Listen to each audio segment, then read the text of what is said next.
بسم اللہ الرحمن الرحیم الحمد للہ وکفا والصلاة والسلام علی عبادہ الذین اصطفیٰ اما بعد فاعوذ باللہ السمیع العلیم من الشیطان الرجیم بسم اللہ الرحمن الرحیم۔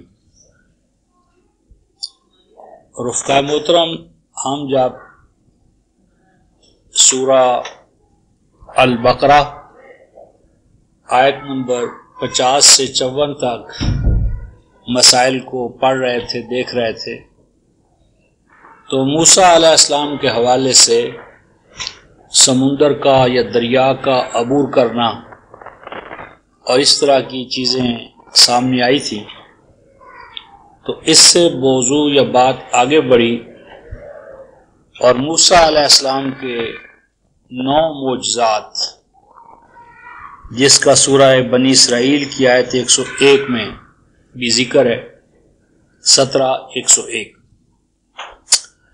تو اس سے ایک ذہنوں میں سوال پیدا ہوا کہ یہ جو معجزات انبیاء ہیں، بالخصوص سیدنا موسیٰ علیہ السلام اور مسیح علیہ السلام اور سیدنا صالح علیہ السلام کی ناقۃ اللہ لکم آیا، اور اس طرح کے جو دوسرے قرآن میں مذکور آیات ہیں جنہیں عرف عام میں معجزات کہتے ہیں، ان کے حوالے سے گفتگو کی جائے۔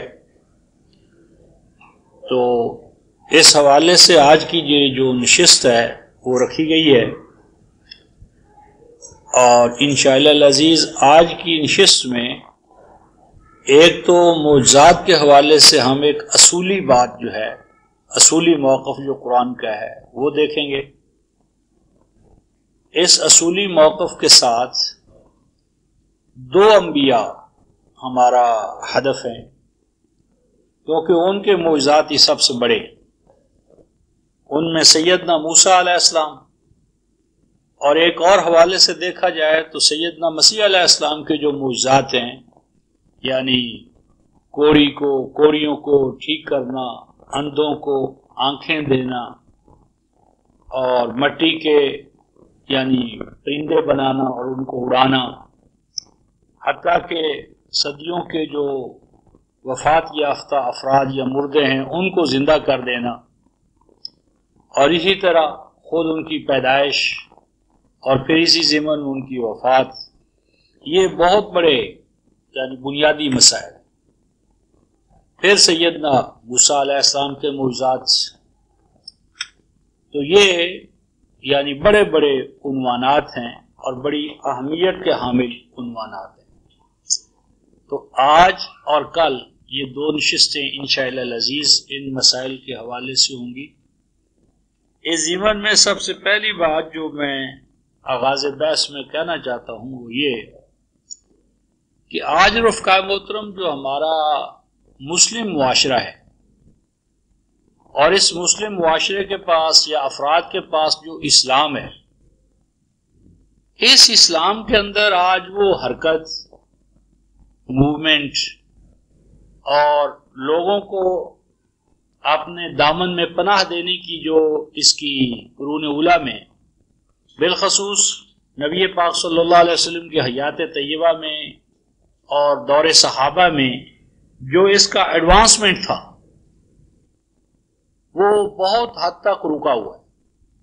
دعوت کا اور توسیع دعوت کا جو کام ہے وہ مسلمانوں میں تو اپنے دائرے میں مسلمان کو تبلیغ کر رہا ہے، لیکن جو غیر مسلم ہیں بالخصوص نصارہ، ان کے اوپر آج اول تو ہماری کوئی محنت نہیں ہے، اور اگر ہے تو وہ نہ ہونے کے برابر ہے۔ یعنی آج مسیحی لوگ نصارہ اسلام اور قرآن کے حلقے میں داخل نہیں ہو رہے، تو اس کی وجہ کیا ہے؟ تو وجہ یہ ہے رفقا محترم کہ آج جو ہمارے پاس اسلام ہے وہ محمدی قرآنی اسلام نہیں ہے، بلکہ اس محمدی اسلامی قرآنی اسلام کی جگہ پر ہمارے ہاتھ میں ایسے عقائد اور ایسے تصورات ہیں جن کے اوپر مسیحیت کا بہت بڑا غلبہ ہے. مثلا یہ مسیحیوں کا عقیدہ ہے کہ مسیح علیہ السلام مردوں میں سے جی اٹھے اور آسمانوں پر چلے گئے اور ابھی آسمانوں پر زندہ ہیں اور آخر زمانے میں آئیں گے اور آ کر پوری روئے زمین کو اپنی برکات سے نوازیں گے. یہ عقیدہ مسیحیت کا ہے اور مسیحیت اسی عقیدے پر قائم ہے. اور ہم مسلمان بھی یہی عقیدہ رکھتے ہیں. ہم بھی اسی کو مانتے ہیں کہ مسیح علیہ السلام زندہ آسمانوں پر اٹھا لیے گئے، جبکہ تمام انبیاء وما محمد رسول اللہ صلی اللہ علیہ وسلم کے وہ مٹی سے زمین سے پیدا ہوئے اور زمین ہی پہ دفن کیے گئے. لیکن مسیح ایک ایسی ذات ہے کہ اس کی پیدائش بھی معجزہ ہے اور اس کا اس حیات دنیا میں رہنا بھی معجزات سے مالا مال، حتیٰ کہ وہ معجزانہ طور پر آسمان پر گئے اور معجزانہ طور پر واپس آئیں گے اور معجزانہ طور پر دنیا کو فتح کریں گے. تو یعنی مسیحیت کے پاس جو مسیح کا تصور ہے اس کے اندر سوائے اعجازی شان کے کچھ نہیں. اور ہم مسلمان اس حوالے سے سیکنڈ لائن پر ہیں، یعنی ہمارے پاس مسیحیوں کے لیے کوئی پیغام نہیں رہا. ہم بھی یہی لے کر بیٹھے ہیں کہ ہاں صحیح ہے کہ مسیح علیہ السلام آئیں گے اور وہی اس ظلم اور جور سے اور ناانصافی سے بھری ہوئی دنیا کو یعنی دوبارہ عدل سے اخوت سے بھریں گے. تو ایسی صورت میں آج ہمارے پاس کیا پیغام ہے مسیحیت کے لیے، مسیحی دنیا کے لیے؟ یہ وہ المیہ رفقہ محترم کہ جس المیے سے ہم نے شعوری طور پر قرآن کی آیات بینات کی بنیاد پر نکلنا ہے. اس ضمن میں میں سب سے پہلے آج کی گفتگو کا آغاز سورۃ المائدہ کی آیت نمبر 83 اور 84 سے کرنا چاہتا ہوں، تاکہ یہ ہم دیکھیں کہ آغاز اسلام میں نصارہ جو تھے وہ کیوں حلقہ بگوش اسلام ہوئے، اور آج وہ ہماری کیفیت جو ہے چونکہ ختم ہو چکی ہے، تو نتیجہ یہ ہے کہ آج نصارہ کا ہمارے اوپر غلبہ ہے. یہ 147 صفحہ ہوگا میرا خیال ہے، 147 صفحہ، 147 صفحہ آیت نمبر 83 اور 84. یہ وہ کیفیت ہے رفقا محترم کہ جب تک ہم اپنے اندر پیدا نہ کریں دوبارہ تو اگلا کام نہیں ہو سکے گا. یہاں پر قرآن نصارہ کی بات کر رہا ہے اور ان کے یعنی حال کو یا حالت کو یا کیفیت کو ریکارڈ کر رہا ہے. فرمایا گیا وَإِذَا سَمِعُوا مَا أُنزِلَ إِلَى الرَّسُولِ، اور جب وہ نصارہ سنتے تھے، اِذَا سَمِعُوا، اور جب وہ سنتے ہیں یا سنیں گے کس چیز کو؟ مَا أُنزِلَ إِلَى الرَّسُولِ، اس چیز کو جب وہ سنتے ہیں یا سنتے تھے جو رسول مکرم صلی اللہ علیہ وسلم کی طرف نازل کیا گیا. اور آپ کی طرف کیا نازل کیا گیا؟ دو حوالے ہمارے ذہن میں ہر وقت رہنے چاہیے.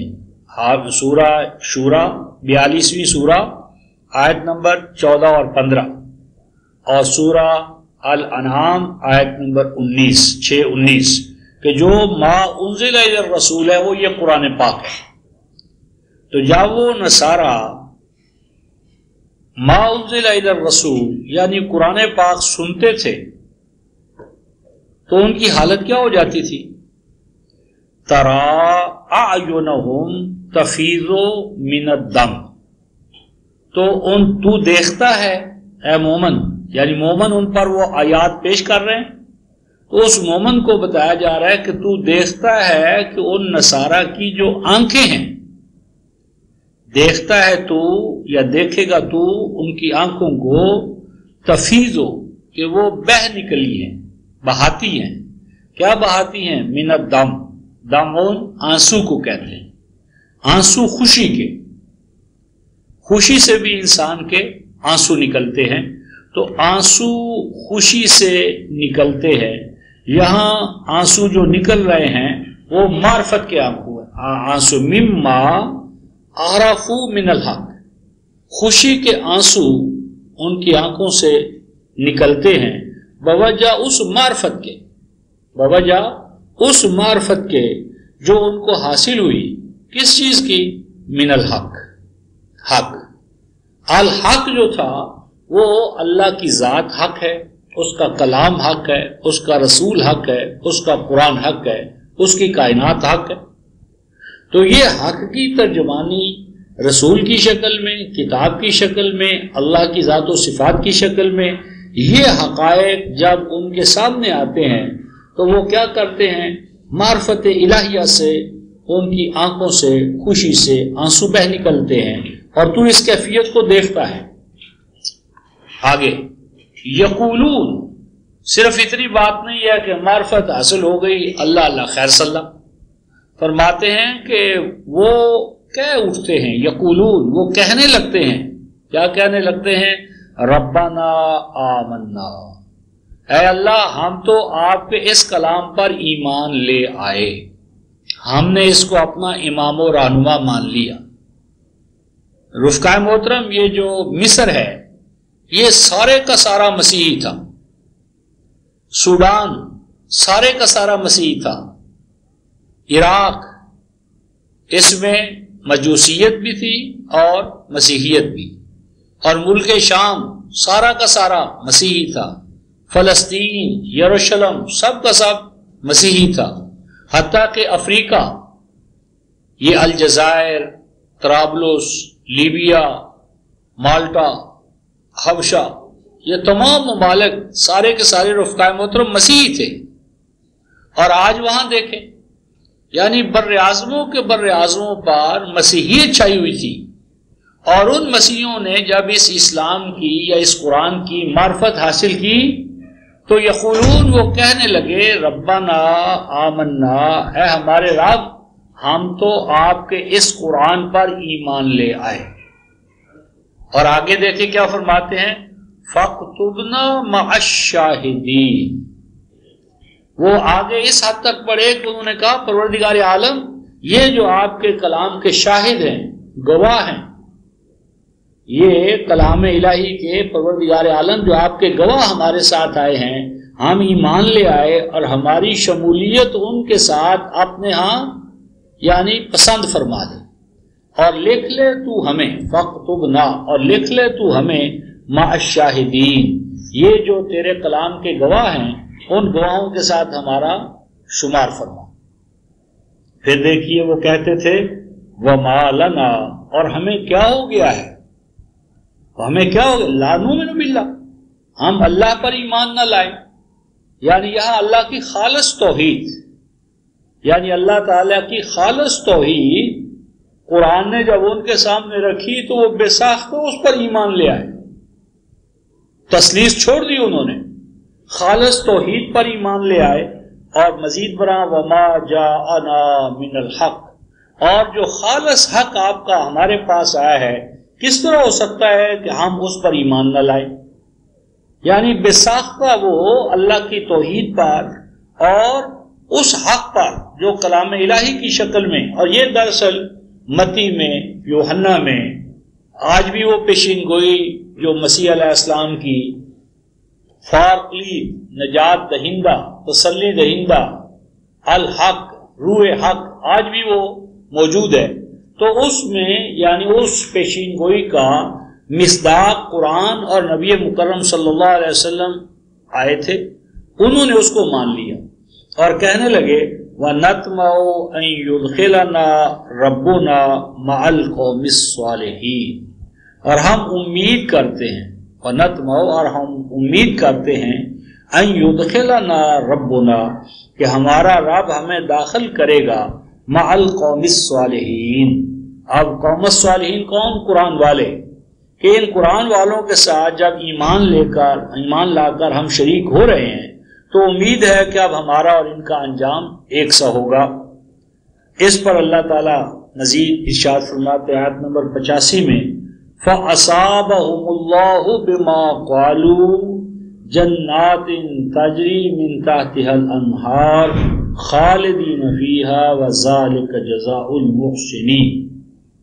یہ جو انہوں نے ایمان کا، سیکریفائس کا اور صلح کے ساتھ اپنی شمولیت کا اعلان کیا، تو اس کے نتیجے میں اللہ تعالیٰ نے ان کو ثواب عطا کر دیا، ادھار نہیں رکھا اللہ نے۔ فَأَصَابَهُمُ اللَّهُ، پس ثواب دیا اللہ تعالیٰ نے ان کو بِمَا قَالُوا، ان کے اس قول کی وجہ سے، ڈکلریشن اور امبریسمنٹ کرنے کی وجہ سے۔ کس چیز کا؟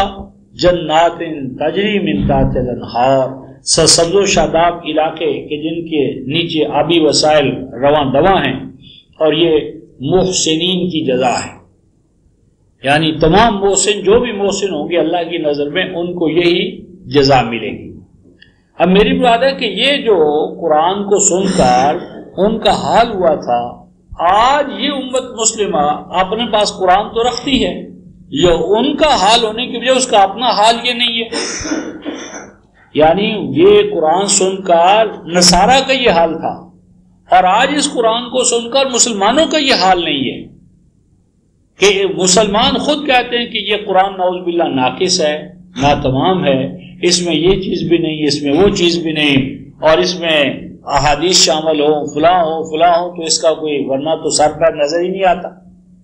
وہ قرآن کو سن کر اس کیفیت میں آتے تھے، اور ہم اس لیے قرآن کو ناقص و ناتمام ٹھہرا رہے ہیں۔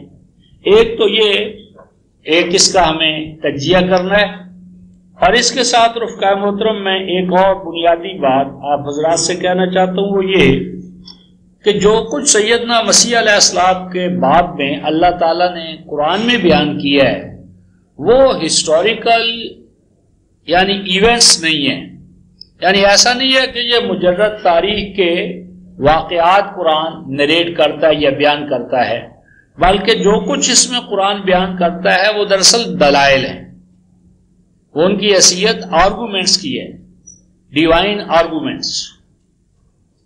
اس ضمن میں ایک بنیادی بات آپ حضرات کے سامنے اسی مائدہ میں سے آیت نمبر 75 کی شکل میں رکھنا چاہتا ہوں۔ آیت نمبر 75، 145 صفحہ، 145 صفحہ۔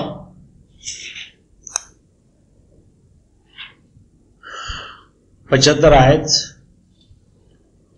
فرمایا گیا، مل مسیح ابن مریم الا رسول قد خلت من قبلہ الرسل، فرمایا وامہ صدیقہ کانا یاکلان الطعام انظر کیف نبین لهم الآیات ثم انظر انا یؤفکون۔ فرمایا کہ مسیح ابن مریم، مسیح جو مریم کے بیٹے تھے۔ اب قرآن نے رفقائے محترم مسیح کو ہر جگہ ابن مریم کہا ہے، اور ہم مسلمانوں کی نالائکی دیکھیے کہ چونکہ مسیح کو ابن مریم کہا گیا تو ہم نے یہ نتیجہ عقیدہ اس سے یہ اخذ کیا کہ مسیح کا باپ نہیں تھا، الٹی گنگا بہائی۔ قرآن کا مسیح کو ابن مریم کہنا ہی دراصل قرآن کے کلام الہی ہونے کی دلیل ہے۔ قرآن مسیح کو ابن مریم کہہ کر ایک بہت بڑی ہماری ضرورت ہے جس کو پورا کر رہا ہے، اور بہت بڑی دلیل ہے جو اپنے اندر رکھ رہا ہے ہمارے سامنے، لیکن ہم پر وہ دلیل جو ابن مریم کی شکل میں قرآن نے رکھی تھی وہ منکشف کیوں نہیں ہو رہی؟ اس لیے کہ ہمارے اوپر نصرانیت اور یہودیت، وہ نصرانیت جو سینٹ پال کی تھی، مسیح علیہ السلام کی نہیں، وہ غالب ہے۔ تو بہرحال ان دروس میں یہ مسئلہ بھی ابن مریم کیوں کہا اس کو بھی کھولیں گے۔ فرمایا کہ وہ تو اللہ کے رسولوں میں سے ایک رسول تھے، اور ان سے پہلے بھی بے شمار اللہ کے رسول گزر چکے ہیں، اور جہاں تک ان کی والدہ کا تعلق ہے سیدہ مریم سلام اللہ علیہا کا، تو امہ صدیقہ، ان کی ماں صدیقہ تھی، لہذا یہود جو کچھ اس کے بارے میں کہتے ہیں وہ کذب اور بہتان ہے۔ سیدہ مریم صدیقہ تھی۔ آگے ایک بات آ رہی ہے رفقا میں، تو کانا یا قلان الطعام، مسیح اور مریم کانا یا قلان الطعام، وہ دونوں کھانا کھایا کرتے تھے۔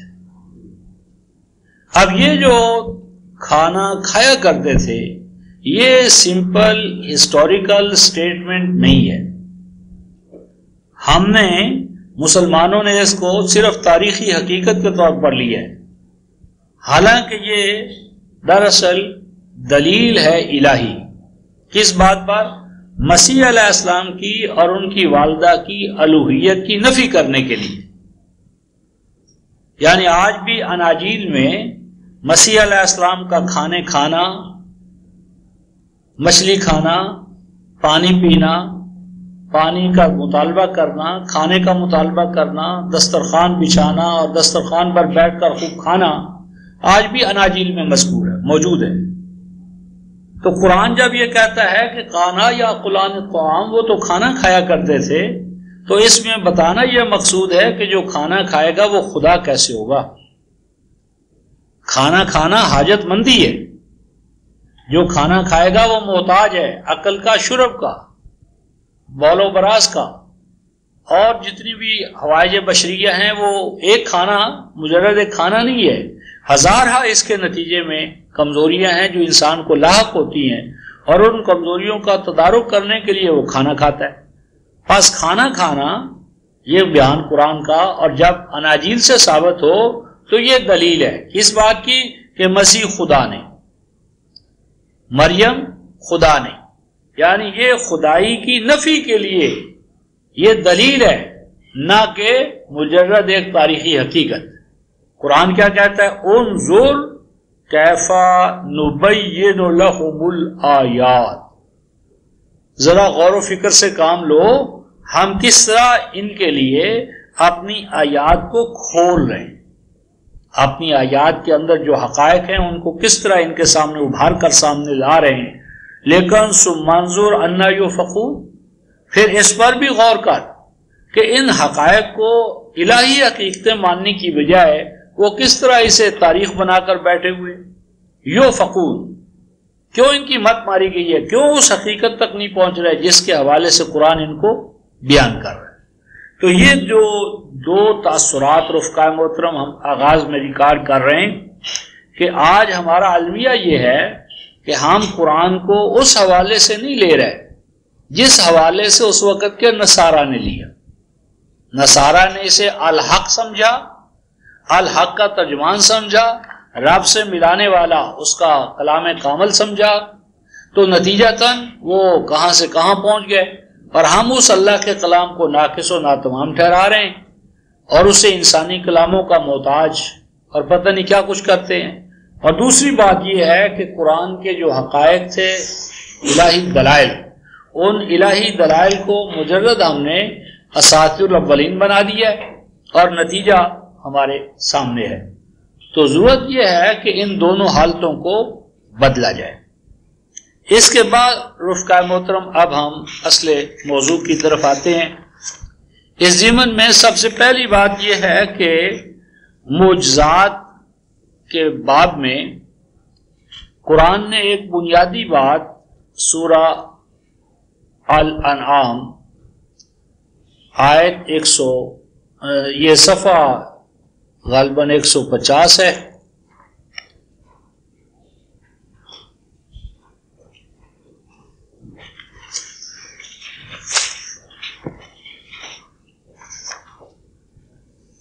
یہ 135 آیت ہے، تو یہ صفحہ کون سا؟ 159 سورہ الانعام 159 صفحہ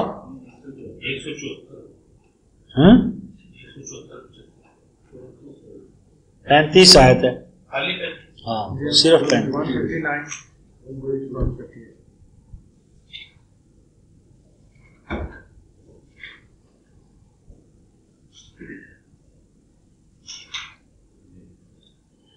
فرماتے ہیں وَإِن كَانَ كَبُرَ عَلَيْكَ إِعْرَاضُهُمْ، اور اگر شاک گزرتا ہے آپ پر، کابورا اعلیٰ شاک گزرنا، اور اگر شاک گزرتا ہے آپ پر، اعراضهم، آپ کے مخاطب جو انسان ہیں ان کا آپ سے بے توجہی کرنا، آپ کی دعوت پر لبیک نہ کہنا، اس کو کما حق و توجہ کا موضوع نہ بنانا، اور کیوں وہ قابل توجہ نہیں سمجھ رہے؟ اس لیے کہ آپ کے پاس کوئی حصی معجزہ نہیں ہے، حصی معجزہ آپ کے پاس نہیں ہے، تو اس لیے فرماتے ہیں کہ اگر حصی معجزہ نہ ہونے کی وجہ سے آپ پر ان کا یہ طرز عمل شاک گزرتا ہے، فَإِنِ اسْتَطَعْتَ، تو پس اگر آپ سے ہو سکتا ہے، آپ کے لیے ممکن ہے، تو یہ کریں، ان تبتغی نفقا فی الارض، تو ان کے اس غلط طرز عمل سے بچنے کے لیے آپ کوئی سرنگ تلاش کریں زمین میں، اور سلما فی السماء، یا کوئی سیڑھی بلندیوں پر آسمانوں میں، ایک تو چھپا لیں اپنے آپ کو کہ لوگ کیوں آپ کو یہ تانے دے رہے ہیں کہ آپ کے پاس کوئی معجزہ نہیں ہے، اور مزید برآں اگر ہو سکے آپ سے فَتَأْتِيَهُمْ بِآیَةٍ، تو اس طرح کا کوئی معجزہ تلاش کر کے بنا کر آپ لے آئیں ان کے پاس۔ یعنی اللہ پاک فرماتے ہم نے تو نہیں لانا، ہم نے تو ایسا نہیں کرنا، اگر آپ کے پاس میں ہے تو آپ کر لیں، کر گزریں، ایسا کوئی لے آئیں ایسا کوئی معجزہ۔ اگر ہمارے پاس یعنی ہم نے تو ایسا نہیں کرنا، اگر آپ چاہتے ہیں تو آپ پھر کر گزریے، آپ کر دکھائیے، ہم نے تو یہ بات جو ہے وہ نہیں کرنی۔ اور پھر اللہ تبارک و تعالیٰ اس ضمن میں ایک اصولی بات یوں ارشاد فرماتے ہیں وَلَوْ شَاءَ اللَّهُ لَجَمَعَهُمْ عَلَى الْهُدَى، فرمایا کہ اگر معجزے دکھا کر عقل و شعور کو گول کر کے کون کر کے اگر مومن بنانا ہوتا تو اللہ تبارک و تعالیٰ ان کو پیدائشی طور پر پہلے ہی ہدایت پر جمع کر دیتا، ان کو عقل، اختیار اور ارادہ مت دیتے، عطا ہی نہ فرماتے، سب ایک ہی ڈگر پر چلنے والے ہوتے۔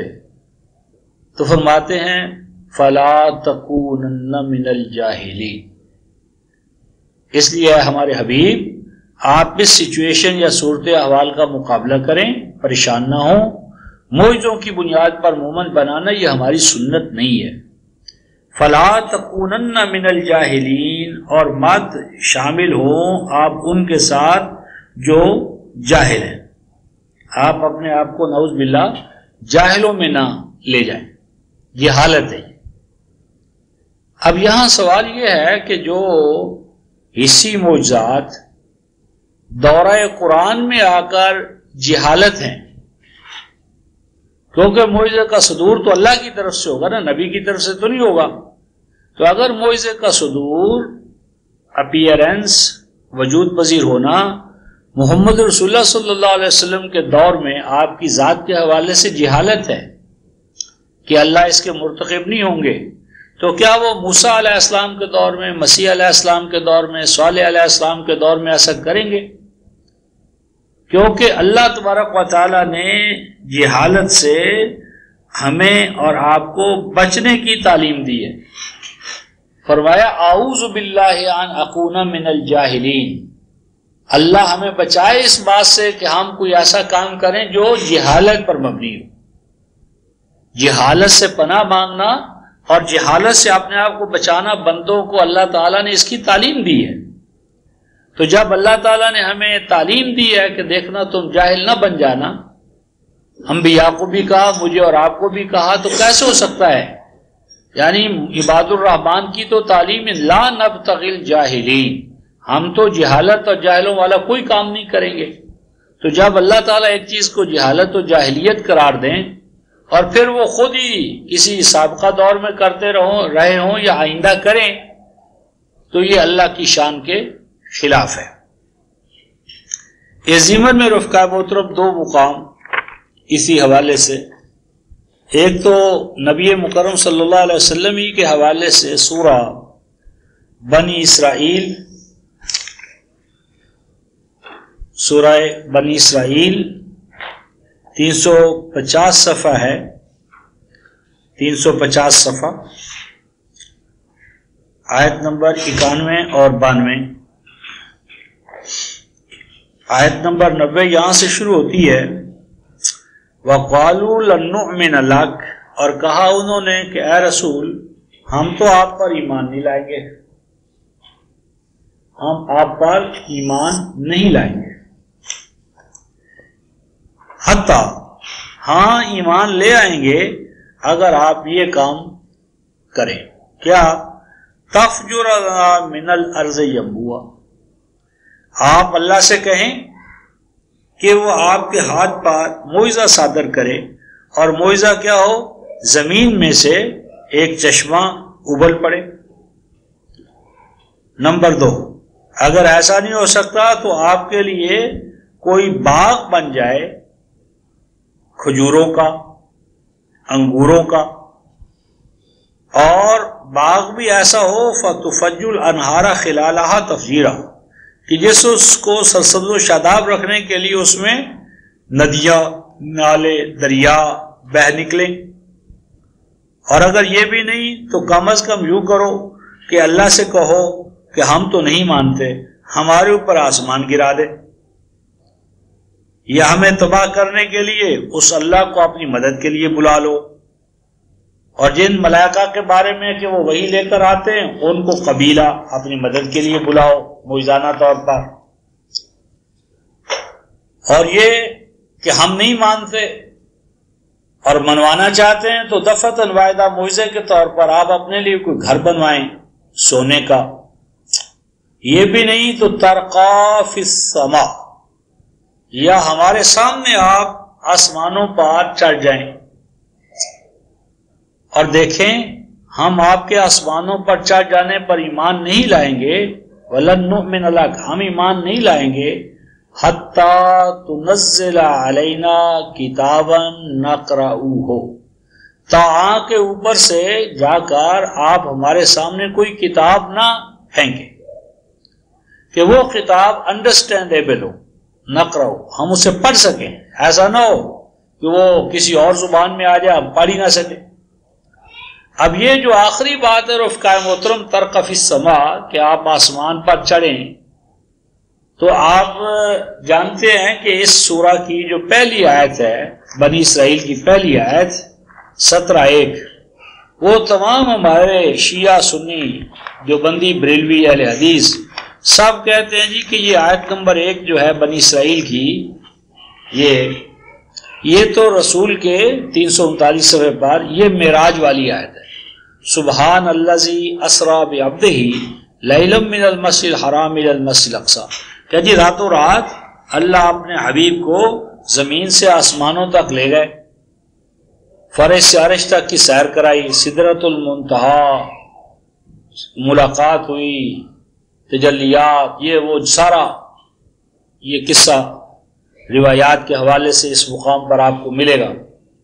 اب اس چیز کو ذہن پہ رکھیں کہ یہ جو آیت نمبر 1 ہے 17:1، اگر یہ واقعہ معراج آسمانوں پر جانا سارا جو ہمارا تصور ہے روایتی، اگر یہ صحیح ہے تو اب آیت نمبر 95 جو 93 90 سے 93 تک ہمارے سامنے جو ابھی یہ آیات آئی ہیں کہ ہم ایمان لے آئیں گے بشرطے کہ ان میں سے کوئی ایک آپ کر دکھائیں، تو کم از کم یہ جو آخری بات تھی رفقائے محترم ترقی فی السماء، کہ آپ آسمان پر چڑھ جائیں، تو یہ تو کہہ سکتے تھے کہ بھئی یہ تو میں کل گیا تھا تمہارے سامنے، کل کی بات ہے، میں ہو کر آیا ہوں اور میں نے تمہیں سب کچھ دکھایا ہے، اور اس پر بھی تم ایمان نہیں لاتے۔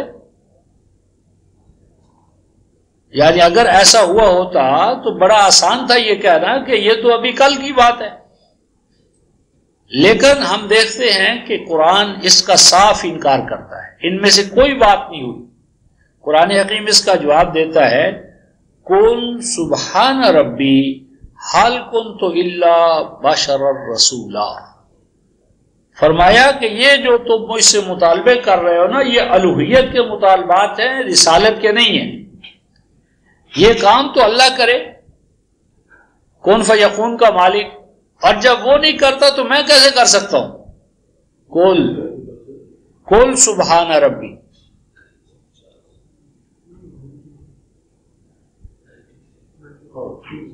قل سبحان ربی، ان سے کہو کہ یقیناً میرا رب پاک ہے ان باتوں سے جو تم کہہ رہے ہو. یعنی میرے رب نے مجھے ان میں سے کوئی چیز نہیں دی، اور میرے رب کے نظام میں ایسی کوئی کمزوری نہیں جس طرح تم کہہ رہے ہو کہ اگر تم نہیں مانتے تو وہ یہ کرے یہ کرے یہ کرے. یہ جو شعب دے مداری پان، یہ جو تم نظر بندی، یہ ایسا میرے رب کے ہاں تو ہے نہیں. اور آگے فرماتے ہیں حل کنت الا بشر رسولا. بھائی میرا پہلا دعویٰ یہ ہے کہ میں بشر ہوں. یہ جو تم باتیں کہہ رہے ہو یہ تو اگر کرے تو اللہ کرے، اور میرا اللہ تو کہتا ہے میں نے تو یہ کرنا نہیں. 6:35 میں ہم نے دیکھا. تو اب میری حیثیت تو رسول کی ہے، پیغامبر کی ہے. اب کوئی شخص جو ہے وہ رفقائے محترم ہمارے پاس آ کر کہتا ہے کہ بھئی میں طبیب ہوں، فزیشین ہوں، ڈاکٹر ہوں. ہم اسے پوچھتے ہیں بھئی تمہارے ڈاکٹر ہونے کی دلیل کیا ہے؟ وہ کہتا ہے جی میں تمہیں پانی پر تیر کر دکھا سکتا ہوں، فضا میں اڑ کر دکھا سکتا ہوں.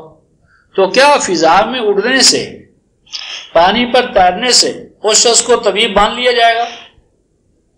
اگر یہ دلیل ہو تو ہم کہتے ہیں کہ چیل کوے تم سے بہتر طبیب ہوں گے، اور مگرمچھ اور مچھلیاں تم سے بہتر ڈاکٹر ہوں گی.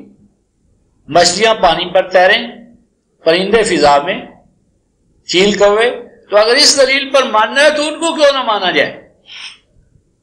تو رفقائے محترم انبیاء علیہ السلام طبیب ہوتے ہیں، معالج روحانی ہوتے ہیں.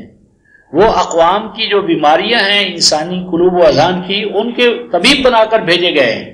تو بس ان کی دلیل طبیب ہونے کی یہ ہوگی کہ وہ ان کے پاس ہم مریضوں کو بھیجیں، وہ ان کی تشخیص کریں، تجویز کریں. اگر تشخیص بھی صحیح ہو، تجویز بھی صحیح ہو تو وہ کامیاب. اگر تشخیص و تجویز دونوں ناکام تو ہوا میں اڑے، پانی پر تیرے، ہمیں کیا؟ تو دعوے اور دلیل کے اندر ایک منطقی لزوم ہونا چاہیے، تعلق ہونا چاہیے. اس میں کیا تعلق ہے کہ میں ہوا میں اڑتا ہوں یا پانی پر تیرتا ہوں؟ اور اسی ضمن میں رفقائے محترم قرآن نے اپنے بارے میں، یا رحمان نے اپنے قرآن کے بارے میں ایک اصولی بات کہی ہے. اگر وہ اس امت کے ذہنوں میں ہوتی صحابہ کی طرح تو آج یہ جتنے شعبے کرامتے اور انسان اپنے آپ کو توہم پرستی کا شکار بنا رہا ہے مسلمان، اس توہم پرستی میں مبتلا نہ ہوتا اور یقیناً یہ مقام محمود پر فائز ہوتا صحابہ کی طرح. مثلا یہ سورہ رعد آیت نمبر 31، 304 صفحہ، 304 صفحہ دیکھیے. قرآن یہ کہتا ہے وَلَوْ أَنَّا قُرْآنًا، سورہ رعد آیت 31. وَلَوْ أَنَّا قُرْآنًا، کاش کہ کوئی ایسا قرآن ہوتا، کاش کہ کوئی ایسا قرآن ہوتا. کیسا قرآن رفقائے محترم؟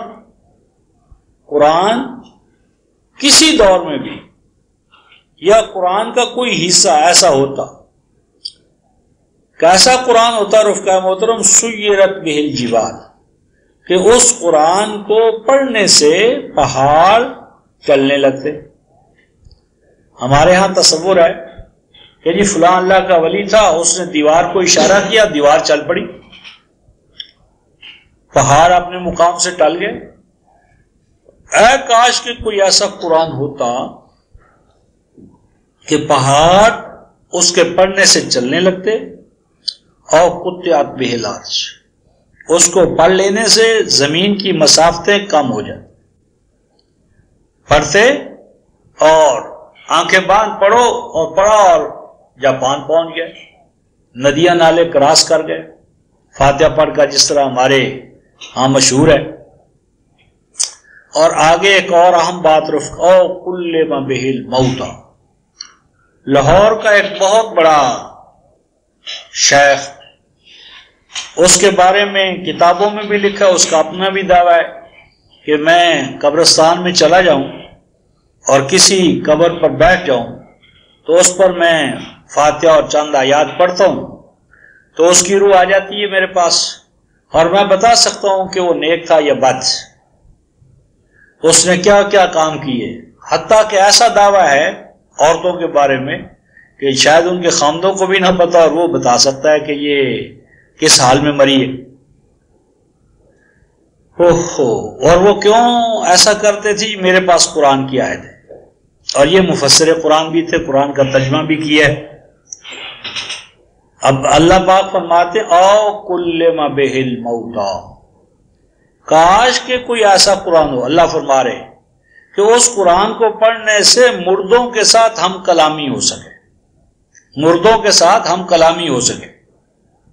مردہ اس کی روح واپس آئی، کلام کیا، اپنے حال بتایا کہ میں اس وقت جنت میں ہوں، میں آراف میں ہوں اور میرے عزیزوں کو یہ پیغام دو میرے بارے میں، او کلم بہ الموتیٰ، کاش کہ کوئی ایسا قرآن ہوتا۔ فرماتے ہیں بل للہ الامر جمیعا، ان میں سے کوئی چیز نہیں، اللہ تبارک و تعالیٰ نے اپنا عمل طے کر دیا ہے کہ کفر و ایمان کے حوالے میں اس کا کیا طریقہ کار ہے۔ 18-29 کہ قل الحق من ربکم فمن شاء فلیؤمن ومن شاء فلیکفر، اور اے ایمان والو افلم یأس الذین آمنوا ان لو یشاء اللہ لہدی الناس جمیعا، فرمایا کہ جو معجزات کی بنیاد پر لوگوں کو مومن بنانا چاہتے ہیں ان کو مایوس ہونا چاہیے۔ مایوس ہو جاؤ، اللہ نہیں دکھائے گا۔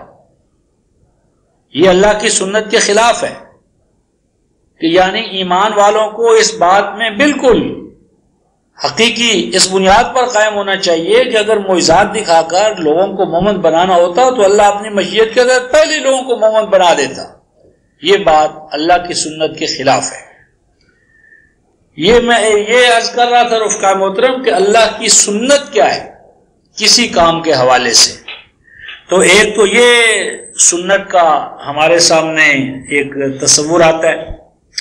اب اس کے بعد معجزات کی طرف آگے بڑھنے کے لیے ایک اگلی بنیاد وہ یہ ہے کہ اللہ تبارک و تعالیٰ کے حوالے سے رفقا محترم دو عالم ہیں، عالم، ایک ہے عالم امر اور ایک ہے عالم خلق۔ عالم امر ورلڈ آف کمانڈ، مجبور ہیں کہ عالم کا معنی ہم ورلڈ کریں، ورلڈ آف کمانڈ، اور دوسری ہے ورلڈ آف کریشن۔ عالم امر اور عالم خلق یہ دو قرآن کی اصطلاحیں ہیں، عالم امر اور عالم خلق۔ عالم امر کیا ہے؟ ورلڈ آف کمانڈ، یہ وہ سٹیج ہے کہ جس پر اللہ تبارک و تعالی کسی چیز کے بارے میں کوئی فیصلہ فرماتے ہیں، کمانڈ کرتے ہیں۔ مثلا نمک کے بارے میں کہ وہ نمکین ہوگا، شہد کے بارے میں وہ میٹھا ہوگا، پانی کے بارے میں وہ چلے گا، آگ جلائے گی۔ یہ جو چیزیں ہیں جو اللہ تعالیٰ نے اپنے امر سے طے فرمائی ہیں، اس عالم امر کے حوالے سے اللہ تعالیٰ نے جو اپنے فیصلے کیے ہیں، اس میں مجرد اس کی جو ول ہے، مشیت ہے، یہ تنہا اس کی مشیت اس کا باعث ہے، سبب ہے۔ اور اس کے بعد جب یہ امر خلق کی طرف آتا ہے، خلق کی طرف، تو پھر یہ اللہ کا امر جو ہوتا ہے یہ نپے تلے پیمانوں میں ڈھل جاتا ہے۔ اس کو قرآن حکیم نے کہا ہے کہ کانا امر اللہ قدرم مقدورا۔ تو یہ عالم امر اور عالم خلق، میں حوالہ اس کا لکھا رہا ہوں، سورہ الاعراف آیت نمبر 54، اور پھر عالم خلق میں جب عالم امر آتا ہے تو کانا امر اللہ قدرم مقدورا، پھر اللہ کا یہ امر جو ہے یہ نپے تلے پیمانوں میں ڈھل جاتا ہے۔ اس کا حوالہ ہے سورہ الاحزاب آیت نمبر 38۔ اس کے بعد اگلی بات یہ ہے کہ اللہ تبارک و تعالی جو چیز بھی پیدا فرماتے ہیں، وہ جو چیز بھی عالم خلق میں آتی ہے، وہ عالم امر میں ٹھہرائے ہوئے پیمانوں کے مطابق وجود پذیر ہوتی ہے۔ اس کو قرآن حکیم نے 25 الفرقان اس میں آیت نمبر 2 میں فرمایا خالق کل شیء فقدرہ تقدیرا۔ جو چیز بھی اللہ تبارک و تعالی خلق کرتے ہیں، اس خلق کو، پیدائش کو وہ نپے تلے پیمانوں اندازوں کے مطابق بناتے ہیں۔ اور اس طرح اللہ تبارک و تعالیٰ کی 4 بنیادی صفات ہیں رفقائے محترم، جن کا ذکر سورہ الاعلیٰ میں آیا ہے۔ سبح اسم ربک الاعلیٰ الذی خلق فسوی والذی قدر فہدی۔ اللہ کی صفت خالق، صفت مسوی تسویہ، خالق فسوی والذی قدر فہدی۔ یہ جو اختصار کے ساتھ چونکہ ہم نے چلنا ہے موضوع کی مناسبت سے، تو اس لیے میں ابھی اشارات کر رہا ہوں کہ عالم امر، عالم خلق میں جب آتا ہے تو وہ ان پیمانوں کے مطابق ڈھل جاتا ہے جو عالم امر میں طے فرمائے گئے ہیں، اور ہر چیز عالم امر سے عالم خلق میں طے شدہ پیمانوں کے مطابق ڈھل کر ناپ تول کے ساتھ وہ گویا اترتی ہے، وجود پذیر ہوتی ہے۔ یہ ایک مستقل موضوع ہے۔ اسی ضمن میں مثالوں کے حوالے سے ہم مثلا سورہ سجدہ 32ویں سورہ آیت نمبر 7 اور 8، سورہ سجدہ 32ویں سورہ آیت نمبر 7 اور 8 ارشاد ہوا 32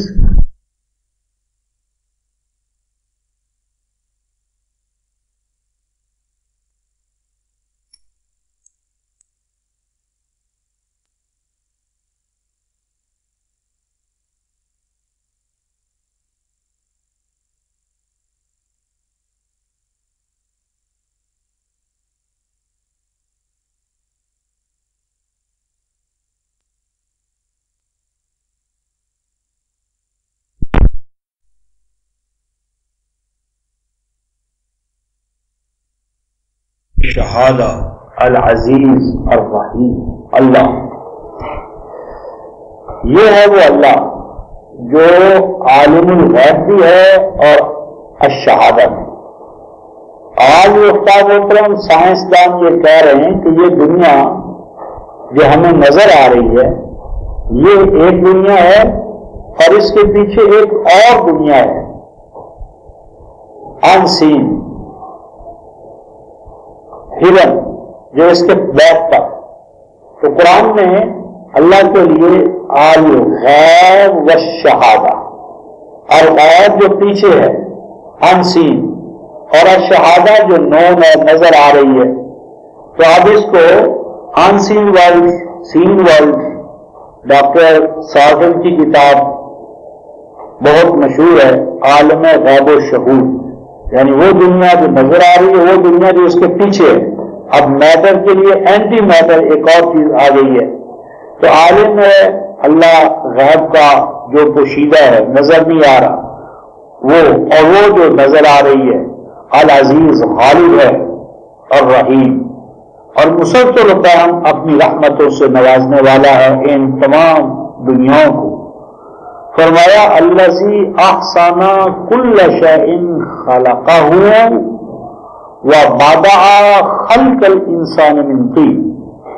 یہ اللہ وہ ہے کہ جس نے جو چیز بھی پیدا کی، جس وقت اس نے اس کو پیدا کیا، تو جب اس کا آغاز کیا کسی بھی چیز کا، تو اس کا بہتر سے بہتر آغاز کیا۔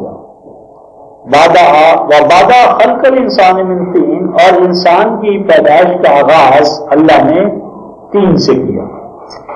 یہ انسانی پیدائش یا ہر چیز کی پیدائش کے دو ادوار ہیں رفقائے محترم۔ ایک ہے دور البدع، دور البدع قرآن کی اصطلاح میں، کہ اللہ تعالیٰ نے اشیاء کو جب آغاز میں وجود عطا کیا تو وہ کس طرح عطا کیا؟ وہ عالم امر تھا، عالم امر تھا، اور عالم امر کے بعد جب عالم خلق پا گیا اس میں اللہ تعالیٰ نے ایک طریقہ کار اس کے لیے وضع کر دیا۔ مثلا انسان کے بارے میں فرمایا ثم جعل نسلہ من سلالۃ من ماء مہین، کہ پہلے اللہ تعالیٰ نے انسان کو مٹی سے پیدا کیا، مٹی سے، اور جب اس طرح بہت سے انسان مرد اور عورتیں پیدا ہو گئے پھر اس کے بعد پھر اس پروسیس کی تکمیل کے بعد اس نے نسل انسانی کے لیے یہ قانون بنا دیا۔ کیا قانون بنا دیا؟ من سلالۃ من ماء مہین، کہ اب جو نسل انسانی آگے بڑھے گی تو یہ عورت اور مرد کے باہم ملنے سے سلالہ خلاصہ انشاءاللہ رمضان کے بعد جو دروس ہوں گے جس میں تخلیق انسان زیر بحث آئے گی تو ان آیات پر انشاءاللہ تفصیل سے گفتگو کریں گے۔ یہاں میں یہ عرض کرنا چاہتا تھا کہ ایک قانون بنا ہے، کسی بھی چیز یا اشیاء کائنات کا نقطہ آغاز کیسے ہوا، یہ عالم امر کی بات ہے۔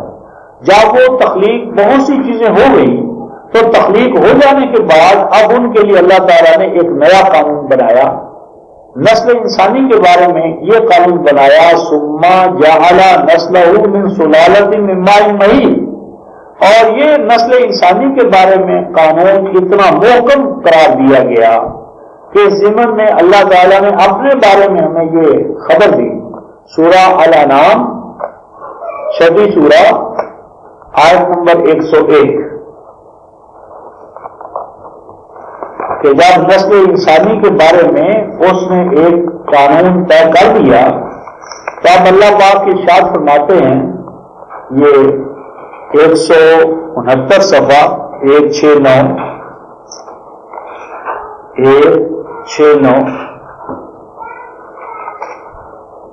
بدیع السماوات والارض، بدیع السماوات، بدیع بادہ اثر نو اوریجنیٹ کرنے والا، سماوی کروں کو اور ماتحت نیچے کے زمین ان کروں کو اثر نو وجود عطا کرنے والا، بدیع السماوات والارض۔ فرماتے ہیں وَأَنَّا يَكُونُ لَهُ وَلَدٌ، وہ بدیع السماوات والارض کس طرح ہو سکتا ہے اس کے لیے بیٹا، کیوں کر ہو سکتا ہے اس کے لیے بیٹا۔ آگے کیا فرمایا رکھا محترم، وَلَمْ تَكُن لَهُ صَاحِبَةٌ، اس کے ہاں بیٹا کیسے ہو سکتا ہے جبکہ اس کی کوئی بیوی نہیں ہے، حالانکہ شان اس کی یہ ہے وَخَلَقَ كُلَّ شَيْءٍ وَهُوَ بِكُلِّ شَيْءٍ عَلِيمٌ، حالانکہ اس نے ہر چیز کو خلق کیا ہے اور وہ ہر چیز کی پیدائش کے بارے میں مکمل علم رکھتا ہے۔ تو کہنے والے کہہ سکتے ہیں عجیب تمہارا اللہ، کہ وہ کہتا ہے کہ اگر میرے ہاں بھی بیٹا ہو تو میری بھی بیوی چاہیے، تو قادروں کو یوں اللہ بھی بیوی کا محتاج ہے، عجیب تمہارا اللہ۔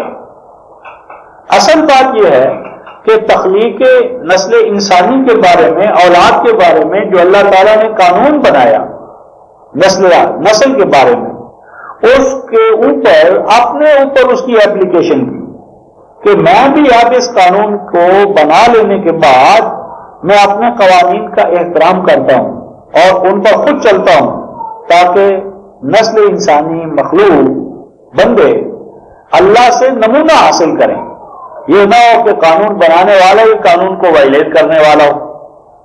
اس ضمن میں رفقا محترم قرآن نے سورہ قاف 50 سورہ آیت نمبر 29، سورہ قاف 50ویں سورہ ہے اور آیت نمبر 29 ہے، اس میں اللہ پاک ارشاد فرماتے ہیں، ایک حوالہ دیا جا رہا ہے کہ جب جھگڑا کرنے والے جھگڑیں گے اللہ کے حضور میں نے اسے گمراہ نہیں کیا، وہ خود ہو گیا، وہ کہے گا نہیں اس نے مجھے کیا، اس طرح کا لڑائی جھگڑا ہوگا۔ آیت نمبر 28 621 صفحہ. تو اللہ پاک فرمائیں گے قال لا تختصموا لدی، اللہ پاک ارشاد فرمائیں گے کہ مت جھگڑو تم میرے پاس، مت جھگڑو. کیوں؟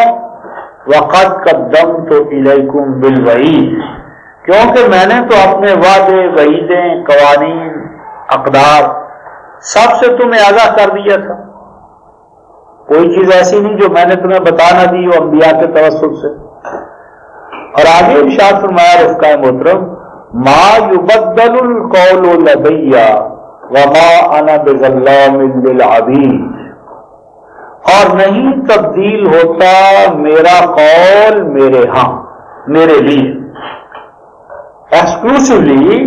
میں ایسا کبھی نہیں کرتا کہ اپنے قانون کو اپنے لیے توڑنے کی گنجائش رکھ لوں. جس طرح ہر حاکم پارٹی جو ہے امینڈمنٹ ترمیمیں کر کے آئین کا حلیہ ٹائپ کر دیتی ہے، پتہ نہیں چلتا کہ کل کیا تھا اور آج کیا ہو گیا، اور لوگوں کو کوئی اعتماد ہی نہیں رہتا، کیونکہ قانون، آئین اور نظام بنانے والا ہی جب اس کا حلیہ بگاڑ دے گا تو دوسرے اس پر عمل درآمد کرنے میں کس طرح اس پر اعتماد کریں گے. اللہ پاک فرماتے ہیں ما یبدل القول لدی، نہیں تبدیل کیا جا سکتا قول، بات، قانون، نظام لدیہ میرے ہاں، میرے لیے. میں اپنی ذات کے لیے بھی گنجائشیں نہیں لیتا. اور کیوں نہیں ایسا ہوتا رفقائے محترم وما انا بظلام للعبید، کیونکہ اگر ایسا کروں تو بندوں پر ہوگا ظلم، بندوں کا اعتبار اٹھ جائے گا اللہ کے قانون اور نظام سے. اور فرمایا کہ میں اپنے بندوں پر کسی طرح کا کوئی ادنا ترین ظلم جو ہے اس کا روادار نہیں. یہ اللہ کی سنت کے خلاف ہے. پھر اس ضمن میں رفقائے محترم کہ اللہ نے اپنی سنتیں ٹھہرائیں، اور سنتوں کے بعد میں اس نے دو چیزیں خاص طور پر ارشاد فرمائی رفقائے محترم کہ اللہ کی سنت غیر متبدل ہے. جس دائرے میں جو بھی اللہ سنت قائم کرتے ہیں وہ اللہ کی سنت غیر متبدل ہے. مثلا حوالے تو بہت سے ہیں، آج خلاصے کے طور پر اس وقت میں آپ کے سامنے ایک آیت رکھتا ہوں جس میں دونوں چیزیں یک وقت اللہ تعالی نفی کی ہے، دونوں چیزوں کی. مثلا سورہ فاطر 35ویں سورہ 526 صفحہ آیت نمبر 43، 35-43 526 صفحہ فرماتے ہیں، یہ میں آیت کا پورا حصہ نہیں لے رہا، آخری فَهَلْ يَنظُرُونَ إِلَّا سُنَّةَ الْأَوَّلِينَ فَلَن تَجِدَ لِسُنَّةِ اللَّهِ تَبْدِيلًا وَلَن تَجِدَ لِسُنَّةِ اللَّهِ تَحْوِيلًا. فرمایا کہ نہیں انتظار کر رہے یہ مگر جو سنتیں پہلے اللہ کی کار فرما رہی ہیں وہی سنتیں اب دوبارہ اپنی چمک دکھائیں، اثرات دکھائیں. تو فرمایا کہ پس اے رسول پس ہرگز نہیں تو پائے گا، فلن تاجدہ پس ہرگز نہیں تو پائے گا، کیا نہیں پائے گا، لسنت اللہ تبدیلا، کہ اللہ کی جو میتھڈالوجی ہے، سنت میتھڈالوجی، طریقہ کار، پروسیجر ہے، اللہ تعالیٰ نے جو اشیاء، افراد، انسان، اقوام، ان کے لیے اللہ نے جو سنتیں ٹھہرا دی ہیں، کیا نہیں وہ تبدیل ہو سکتی، تبدیل نہیں ہو سکتی. They are unchangeable. تبدیل کا معنی وہ چینج نہیں ہو سکتی. دیر از نو چینج ان سنت اللہ. اور پھر فرمایا وَلَن تَجِدَ لِسُنَّتِ اللَّهِ تَحْوِيلًا. ایک تبدیلی ہے رفقائے محترم، ان ٹوٹیلٹی وہ چینج ہو جائے، اور ایک ہے تحویل، کبھی ہو کبھی نہ ہو. تیر تکا، لگ گیا نہ لگا نہ لگا، کلی طور پر وہ تبدیل ہو جائیں، ناممکن.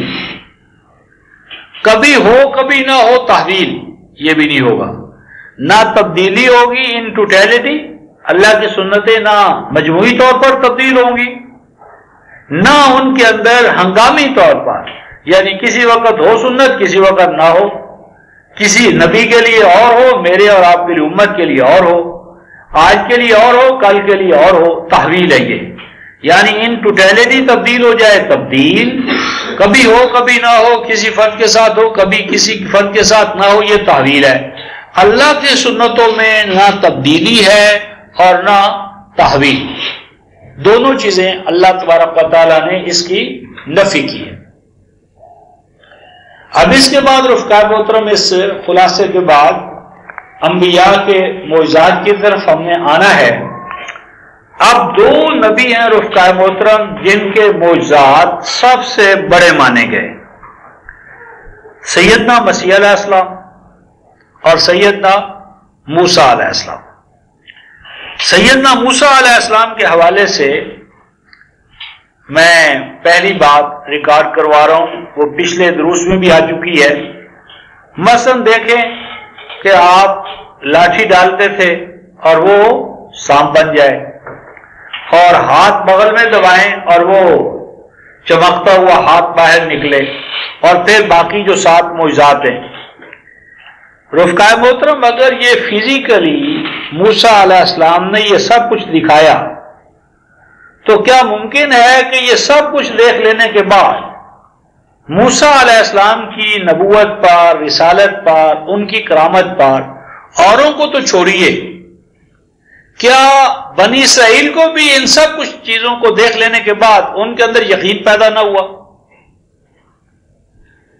مثلا ہم نے پہلے دیکھا ہے پچھلے نشستوں میں سورہ الاعراف کی آیت 138 اور سورہ طٰہٰ آیت نمبر 88 کہ وہ اتنے بڑے معجزات کو دیکھنے والے، اور وہ لاٹھی والا معجزہ ہر وقت ان کے پاس، نبی کے پاس، تو سامری نے رفقائے محترم کچھ لکڑیاں، گدے، کچھ دھاتیں، میٹل ادھر ادھر سے اکٹھی کی، ایک ڈھانچہ بنایا، اور ڈھانچے میں سے صرف آواز نکلتی تھی، اور اس ڈھانچے کو دیکھ کر وہ سارے کے سارے بہ گئے اور کہہ گئے ھذا الہکم و الہ موسیٰ، یعنی اس کو دیکھ کر وہ سارے کے سارے بہ گئے۔ کسی کا ایمان موسیٰ کے اتنے بڑے معجزات دیکھنے کے باوجود ایمان اپنی جگہ پر کھڑا نہ ہوا۔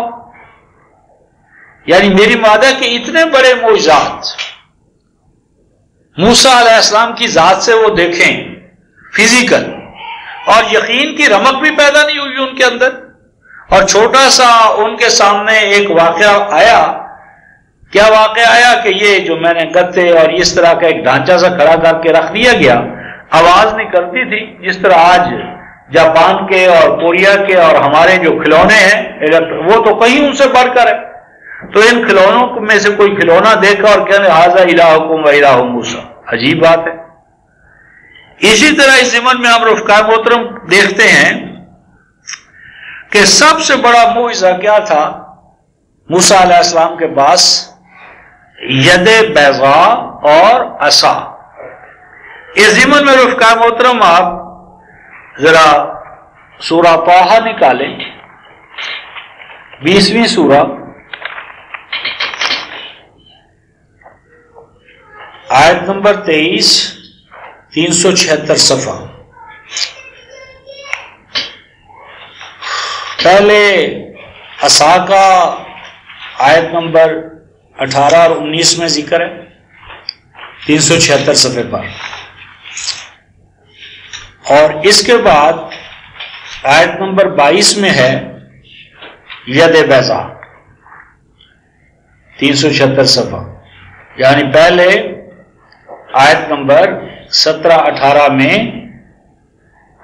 وہ عصا کا معجزہ، اور اس کے بعد اگلی آیت 22 میں ید بیضاء کا معجزہ، اور اب آیت 23 پڑھیں، لِنُرِیَکَ مِنْ آیاتِنَا الْکُبْریٰ، کہ یہ جو 2 معجزات ہیں نا، فرمایا گیا کہ یہ تو آغاز ہے، یہ آغاز ہے۔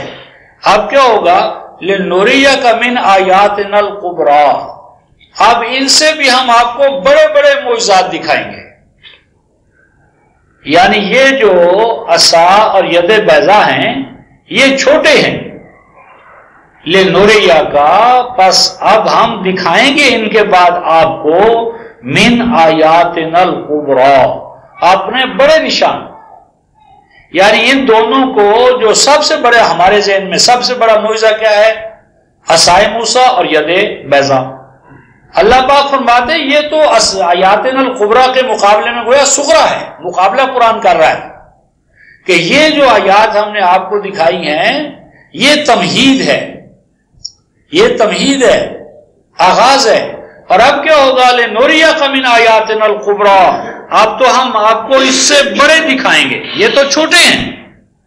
عجیب بات ہے، اب یہ چھوٹے ہیں تو ان سے وہ بڑے کیا ہیں؟ لنریک من آیاتنا الکبریٰ.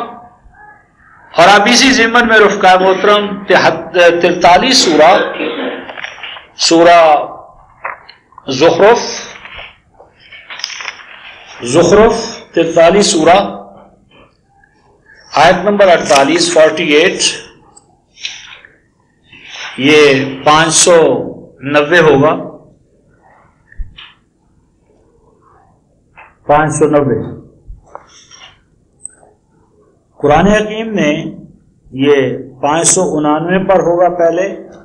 فلما جاءہم موسیٰ فلما جاءہم بآیاتنا اذا ہم منہا یضحکون.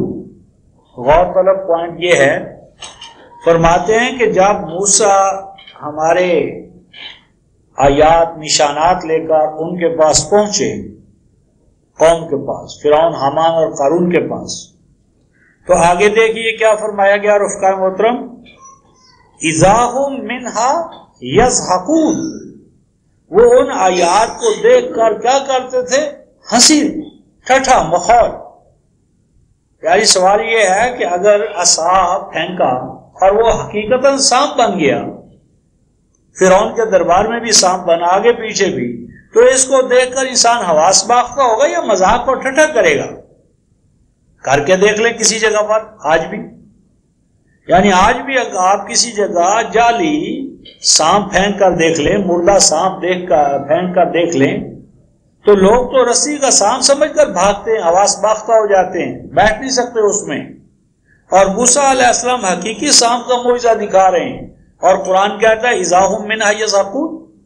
وہ اس کو دیکھتے تھے اور ہنستے تھے، ٹھٹھا کرتے تھے، مذاق کرتے تھے. پھر فرمایا وَمَا نُرِيهِم مِّنْ آیَةٍ إِلَّا هِيَ أَکْبَرُ مِنْ أُخْتِهَا. یعنی ان دو معجزات کو آغاز میں دکھایا، پھر فرمایا کہ جب کبھی ہم ان کو معجزہ آیت دکھاتے تھے اور وہ آیت جو بعد والی ہوتی تھی إِلَّا هِيَ أَکْبَرُ مِنْ أُخْتِهَا، وہ بعد والی پہلی آیت سے بڑی ہوتی تھی. یعنی پہلے دو ہیں، عصا اور ید بیضاء. ان عصا اور ید بیضاء کے بعد پے بپے آیات اللہ فرماتے ہم نے دکھائی، اور ہر بعد والی پہلی سے بڑھ کر ہوتی تھی. یعنی سب سے بڑھ کر تو ہمارے پاس عصا اور ید بیضاء ہیں، لیکن قرآن کہتا ہے کہ نہیں، ہر بات میں آنے والی بڑی تھی پہلے سے. وَمَا نُرِيهِم مِّنْ آیَةٍ إِلَّا هِيَ أَکْبَرُ مِنْ أُخْتِهَا. تو وہ بڑی کون سی آیات تھی جو ان سے بھی بڑی تھی؟ اور وہ کیسے معجزات تھے کہ جسے وہ دیکھ کر مشاہدہ کر لینے کے بعد ہنسی ٹھٹھا اور مذاق کرتے تھے؟ تو اگر واقعتاً یہی کچھ تھا جو آج ہمیں بتایا جاتا ہے تو یہ تو مذاق کا موضوع نہیں ہے، یہ تو سنجیدہ غور و فکر کا موضوع بنے گا. انسان پریشان ہوگا کہ ایسے آدمی کے ساتھ. پھر دیکھیں کہ جب یہ سب کچھ اللہ تعالیٰ نے ید بیضاء بھی دکھا دیا اور عصا بھی آپ کو دے دیا اور یہ سب کچھ مشاہدہ کر لیا انہوں نے، تو مشاہدہ کر لینے کے بعد قرآن یہ کہتا ہے کہ جب یہ سب کچھ ہو گیا تو اس کے بعد کیا ہوا کہ وہ یہ صفحہ ہے 466،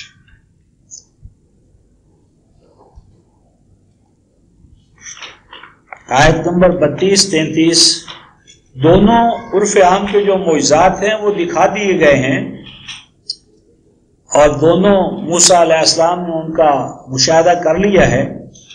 اور قرآن رحمان یہ فرما رہے ہیں فَذَانِكَ بُرْحَانَانِ مِن رَبِّكَ إِلَىٰ فِرْعَوْنَ وَمَلَئِهِ. ان دونوں کو قرآن برہان قرار دے رہا ہے. رفقا محترم، یہ کوئی شوبدہ نہیں تھا، یہ شوبدہ کرشمہ نہیں تھا، برہان تھے دونوں ہی، برہان۔ خیر، آیت نمبر 32، اور اس کے بعد قرآن کہتا ہے یہ دونوں چیزیں ان کو مل گئی، ید بیضاء بھی اور عصا بھی، کہ پھینکو گے سانپ بن جائے گا۔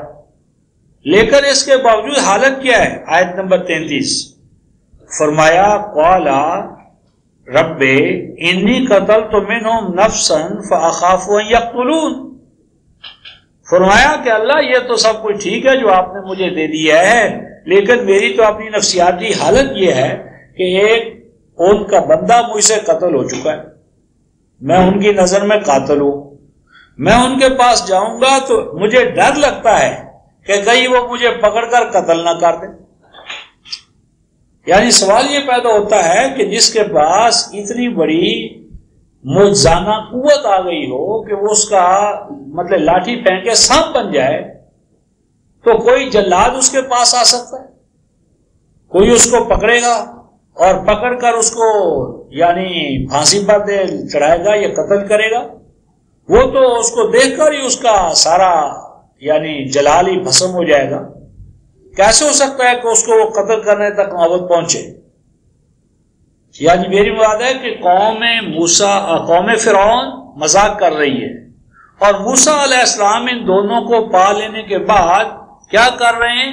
وہ کہتے ہیں فاخاف ان یقتلون، مجھے ڈر ہے کہ کہیں مجھے یہ قتل نہ کر دیں، میں قتل نہ ہو جاؤں۔ اب اس کے بعد رفقائے محترم ہم نے یہ جو دیکھا ہے یعنی موسیٰ کی قوم کا رد عمل کہ ان معجزات کو دیکھ لینے کے بعد گوسالے کو بچھڑے کو خدا مان لیا، فرعون کی قوم کا رد عمل کہ دیکھنے کے بعد مذاق کر رہے ہیں، موسیٰ علیہ السلام کا اپنا رد عمل کہ یہ سب کچھ پا لیا اور ابھی حالت کیا ہے؟ ڈرتے ہیں کہ کہیں قتل نہ کر دیے جائیں۔ یہ ان چیزوں کو سمجھنے میں ہمارے مددگار بننے والے عوامل ہیں۔ اسی طرح اب ہم بقیہ ٹائم میں سیدنا مسیح علیہ السلام کے حوالے سے ایک دو باتیں کہنا چاہتے ہیں اور پھر اصل بحث کل انشاءاللہ العزیز ہوگی۔ اس ضمن میں رفقائے محترم مسیح کے معجزات بھی کچھ کم نہیں ہیں، ہمارے ذہنوں میں جو ڈالے گئے ہیں کہ مردوں کو زندہ کرتے تھے، کوڑیوں کو ٹھیک کرتے تھے، نابینوں کو آنکھیں دیتے تھے، ان کی اپنی پیدائشی معجزہ ہے، ان کا آسمانوں پر چلے جانا معجزہ ہے، پھر آسمانوں سے اترنا ایک اور معجزہ ہوگا۔ یہ رفقائے محترم جو معجزات ہیں مسیح علیہ السلام کے، ان کے موقع کے گواہ کون ہیں؟ اگر ہم تدبر فی القرآن کریں تو یہ چیز سامنے آئے گی کہ ان معجزات کے گواہ سب سے بڑے کون ہیں؟ حواری، یعنی وہ لوگ جو مسیح علیہ السلام پر ایمان لائے۔ یعنی موسیٰ علیہ السلام کے معجزات کے سب سے بڑے گواہ کون ہیں؟ سحرۃ موسیٰ، جو موسیٰ علیہ السلام پر ایمان لائے، جادوگر جسے عرف عام میں کہتے ہیں، اور ان کی قوم۔ تو قوم کا تو حال ہم نے ابھی دیکھ لیا ہے، جادوگروں کا کل دیکھیں گے۔ اب اس کے برعکس سیدنا مسیح علیہ السلام کے حوالے سے جو معجزات ہیں، پیدائش سے لے کر آسمانوں پر چلے جانا، اس کے لیے رفقائے محترم جو موقع کے گواہ ہیں نا، وہ حواریوں سے بڑھ کر کوئی نہیں۔ حواری 12 حواری جو مسیح علیہ السلام کے ہیں، ان سے بڑھ کر ان معجزات کا کوئی دوسرا شخص گواہ نہیں ہو سکتا۔ اور وہ جو حواری ہیں رفقائے محترم، ان کا بیان قرآن میں محفوظ ہے۔ اگر ہم ان حواریوں کے بیان کو قرآن میں پڑھ لیں تو یہ جتنے بھی معجزات ہیں، ان کی نیچر خود بخود ہمارے سامنے آشکارا ہو جائے گی کہ یہ کیا تھے اور ہم نے ان کو کیا بنا دیا۔ اس ضمن میں رفقائے محترم ہم سورہ المائدہ یہ 5ویں سورہ،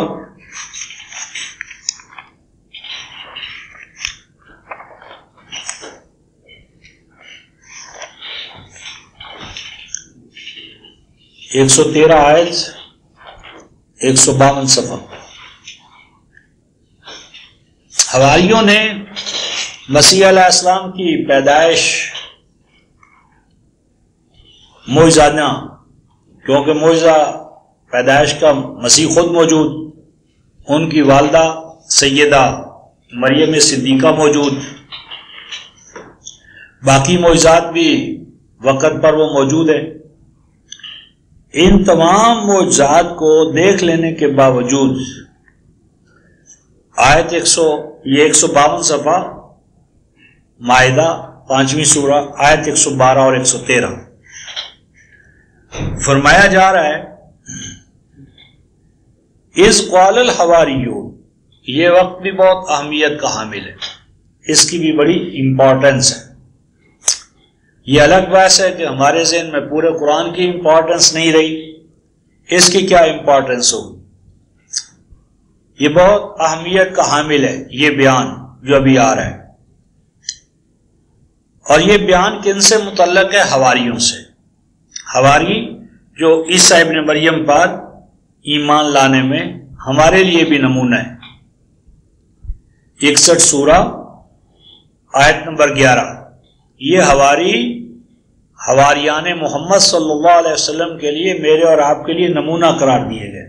ان کا ایمان، ان کا کریکٹر، ان کی جدوجہد.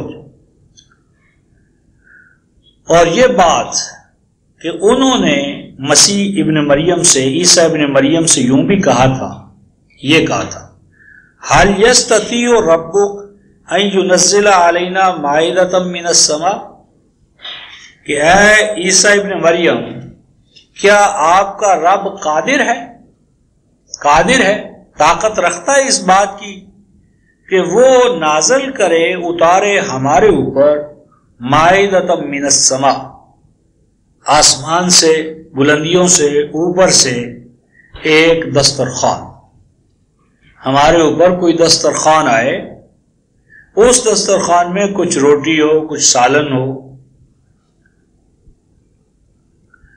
آج آپ دیکھتے ہیں کہ حکومتیں جو ایریا مصیبت زدہ ہوتا ہے، فلڈ آتا ہے، زلزلہ آتا ہے اور کوئی ایسی چیز، تو وہاں اوپر سے غذائی اجناس، قالین، بسترے اور ضرورت کی چیزیں اوپر سے نیچے پھینکتے. صرف ایک دسترخوان نہیں، مہینوں کا نان و نفقہ خرچہ، کھانا پینا، سب چیزیں، کھانے کی، پینے کی، رہائشی ٹینٹ اوپر سے نیچے گرائے جاتے. تو فرمایا، انہوں نے کہا کہ مائدۃ من السماء، بلندیوں سے، اوپر سے، کیا ممکن ہے کہ آپ کا رب جو ہے وہ ہمارے اوپر ایک دسترخوان ہی نیچے بھیج دے؟ سیدنا موسیٰ علیہ السلام نے کیا فرمایا رفقا محترم؟ قال اتقوا اللہ، فرمایا کہ دیکھو اللہ سے پناہ مانگو، ایسی باتیں اللہ سے مت مانگو. وہ جانتے تھے کہ اللہ کی سنت کیا ہے اس بات میں. تو اللہ کی سنت یہ ہے کہ وہ ایسی چیزیں نہیں کرتے. اللہ سے پناہ مانگو، ڈرو، اگر مومن ہو، ان کن تو مومن ہو تو اس طرح کی باتوں سے باز آ جاؤ. ایمان کے یہ چیزیں خلاف ہے. ہمارے ہاں تو یہ ایمان کی معراج ہے نا. مسیح علیہ السلام فرماتے ہیں اگر اللہ کا تقوی اور ایمان ہے تمہارے اندر تو باز آ جاؤ ان چیزوں سے. یہ ایمان کے منافی ہیں یہ چیزیں، ایمان ان کو برداشت نہیں کرتا. انہوں نے جسٹیفیکیشن پیش کی کہ یہ اس لیے ہم چاہتے تھے، نرید ان ناکل منہا، ہمارا ارادہ یہ تھا کہ اگر ایسا ہو جائے تو ہم اس سے کھائیں، اس میں سے کھائیں. نمبر 2، وَتَطْمَئِنَّ قُلُوبُنَا، اور ہمارے دلوں میں اطمینان پیدا ہو جائے آپ کی رسالت اور نبوت کے بعد. یعنی سوال یہ ہے میرا کہ جس نے مسیح کی معجزانہ پیدائش دیکھی، کوڑیوں کو ٹھیک ہوتے دیکھا، نابینوں کو آنکھیں ملتے دیکھی، پرندوں کو مٹی پکڑی پرندہ بنایا اڑا دیا، اور قبر پر کھڑے ہوئے اور قبر والے مردہ کو پتہ نہیں کب سے زندہ کر دیا. جس قوم نے سر کی آنکھوں سے اتنے بڑے بڑے معجزات دیکھے، ابھی تک ان کے اندر اطمینان پیدا نہیں ہوا. اطمینان ابھی تک پیدا نہیں ہوا. مزید اطمینان کے طالب ہیں کہ اگر کوئی ایسی چیز ہو تو ہمیں اطمینان آ جائے گا. اور آگے فرماتے ہیں وَنَعْلَمَ أَن قَدْ صَدَقْتَنَا، اور ہم یقین کر لیں کہ جو کچھ آپ ہمیں پیغام دے رہے ہیں اس میں آپ سچے ہیں. یعنی گویا ان معجزات سے ابھی صداقت کا وہ اعلیٰ مقام بھی انہیں حاصل نہیں ہوا، نعوذ باللہ من ذالک. اور اگلی بات وَنَكُونَ عَلَيْهَا مِنَ الشَّاهِدِينَ، اور اگر ایسا ہو جائے تو ہم آپ کی نبوت اور رسالت کے گواہ ٹھہریں. یعنی آپ اندازہ لگائیں نَكُونَ عَلَيْهَا مِنَ الشَّاهِدِينَ، اور اس کے ساتھ جو جہاں سے ہم نے بحث کا آغاز کیا تھا آیت نمبر 83 اور 84 سے، کہ جب قرآن کا حق ان کے سامنے آیا تو وَإِذَا سَمِعُوا، جو ابھی ہم نے جہاں سے شروع کیا تھا 147 صفحے پر، کہ جب قرآن کا حق ان کے سامنے آیا تو آنکھوں سے آنسو روا ہو گئے اور وہ کہہ اٹھے ربنا آمنا فاکتبنا مع الشاہدین وما لنا الا نؤمن باللہ وما جاءنا من الحق ونطمع ان يدخلنا ربنا مع القوم الصالحین. یعنی قرآن کا حق دیکھا تو نصارہ کی یہ حالت ہو گئی، اور مسیح علیہ السلام کا وہ سب کچھ دیکھا تو کہتے نہیں ابھی تو وہ کیفیت پیدا نہیں ہوئی، ابھی اگر یہ معجزات یعنی دسترخوان کا اترنا ہم دیکھ لیں تو یہ 4 چیزیں ہمارے اندر پیدا ہو جائیں گی، ہم خود بھی کھائیں گے، اطمینان قلب بھی ہوگا، آپ کی نبوت و رسالت کی صداقت جو ہے وہ بھی ذہنوں میں قائم ہو جائے گی، اور ہم اس کے شاہد بنیں گے، گواہ بنیں گے. اب میری بات یہ ہے کہ یہ سب کچھ کیا بتاتا ہے؟ کیا یہ بتاتا ہے کہ یہ فزیکل تمام اعمال جو ہمارے ذہنوں میں وہ ہوئے تھے، اگر ہوئے تھے تو ان کا اتنا امپیکٹ بھی نہیں ہوا ہواریوں پر کہ یہ صداقت کا، شہادت کا اور اطمینان کا باعث بنے؟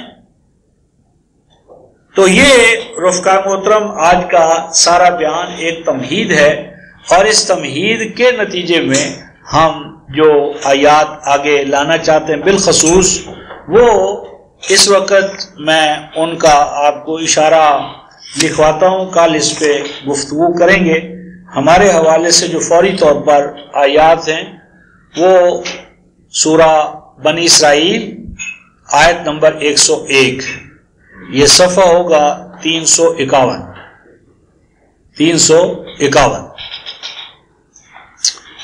وَلَقَدْ آتَيْنَا مُوسَىٰ 9 آیات بینات، 351 صفحہ، کہ ہم نے سیدنا موسیٰ علیہ السلام کو 9 آیات دی، اور وہ آیات کیسی تھیں؟ بینات، 2 ٹوک، واضح، کلیئر کٹ. اور دوسرے مقام پر ہم نے ان آیات کے بارے میں کیا دیکھا ہے؟ فَذَانِ کا برہانان، یہ 2 برہانے ہیں، براہین ہیں، براہین، دلیل.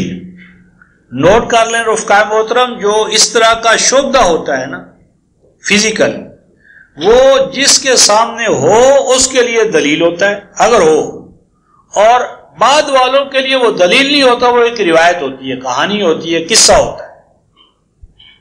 یعنی جو موجود ہے اس کو آپ کہہ سکتے ہیں کہ بھی دیکھو، لیکن جب وہ وقوع پذیر ہو گیا، اب اگلی نسل کو جب وہ دیا جائے گا تو وہ روایت ہے، وہ تاریخ ہے، وہ قصہ ہے، وہ کہانی ہے، وہ برہان نہیں رہے گا.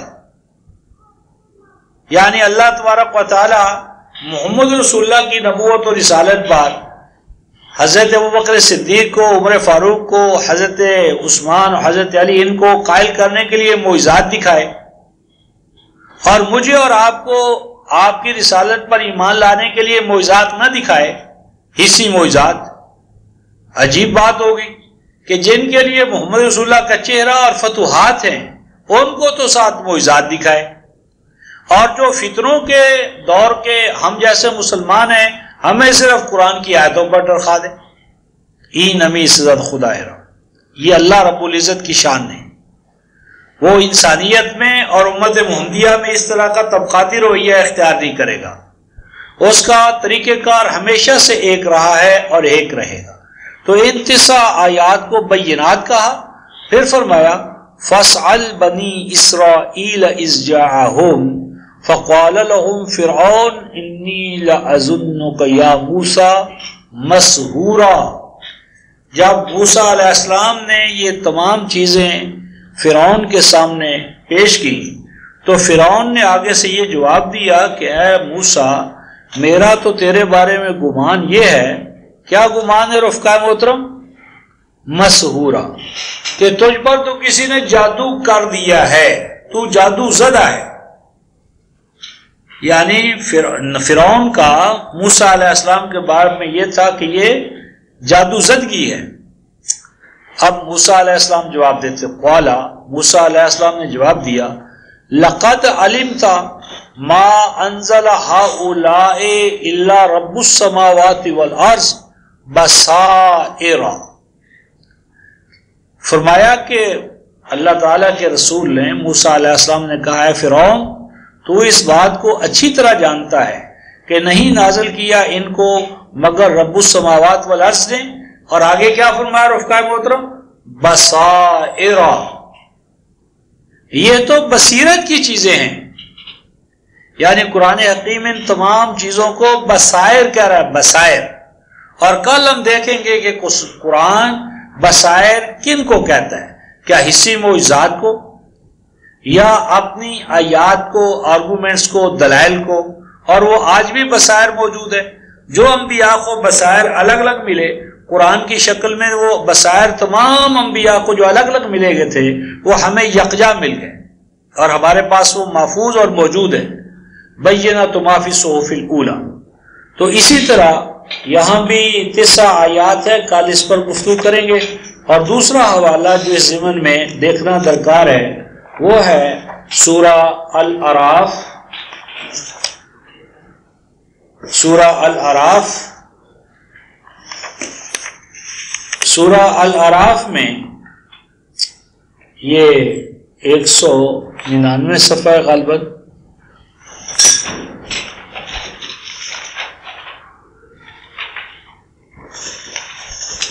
آیت 133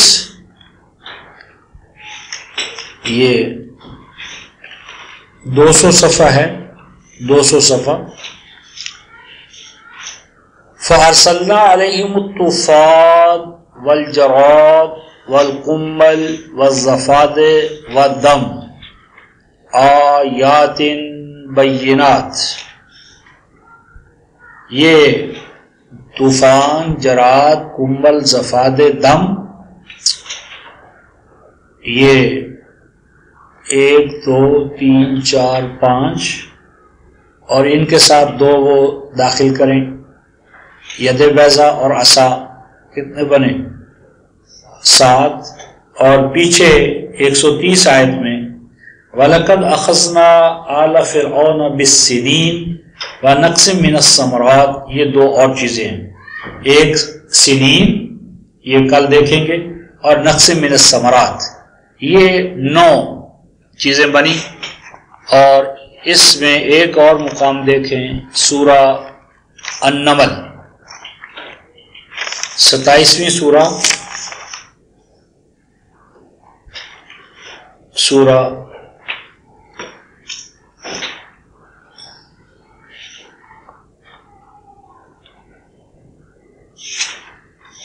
آیت نمبر 12، 27-12، 451 صفحہ. یہ پہلے عصا کا آیا آیت نمبر 10 میں، پھر 12 میں ید بیضا، اور آیت نمبر 12 میں یہ الفاظ بھی آئے فی 9 آیات الی فرعون وقومہ انہم کانوا قوما فاسقین. یعنی یہ 2 آیتیں فی 9 آیات ان کو شامل کرو 9 آیتوں میں، یعنی 9 میں یہ بھی شامل ہیں، فی 9 آیات، یعنی یہ 2 آیتیں شامل کرتے ہوئے 9 میں، اور یہ 9 آیات فرعون کی جانب اور ان کی قوم کی جانب۔ اور آگے آیت نمبر 13 ہے فَلَمَّا جَاءَتْهُمْ آیَاتُنَا مُبْصِرَةً، یعنی ان آیات کو اللہ تعالیٰ نے کیا قرار دیا ہے؟ مبصرۃً، ان کا تعلق بصیرت کے ساتھ تھا، یعنی یہ بصارت سے متعلق نہیں تھی چیزیں، ان کا تعلق فزیکل ویژن یا سائٹ سے تعلق نہیں تھا، مبصرۃً یہ ان کی بصیرت کو کھولنے والی تھی۔ دوسرے مقام پر بصائرہ کا ہے، یہاں مبصرۃً یہ بصیرت کو، ان کے جو بند بصیرت تھی، تالے لگے ہوئے تھے، ان تالوں کو کھولنے کے لیے بصائر مبصرہ تھی، بصیرت پیدا کرنے والی تھی، اور انہوں نے اس کو کہا یہ تو سحر مبین ہے۔ اور آگے ہے وَجَحَدُوا بِهَا، اور انہوں نے ڈھٹائی کے ساتھ ان کا انکار کیا، حالانکہ وہ یقین کر چکے تھے کہ یہ حقائق ہے، لیکن انہوں نے انکار کیا بار بنا ظلم اور سرکشی کے۔ اور دیکھو پھر ان فساد پرور قوتوں کا انجام کیا ہوا۔ تو اس طرح رفقہ محترم ہماری یہ ایک نشست خلاصہ کلام یا تمہید کے طور پر ختم ہوتی ہے۔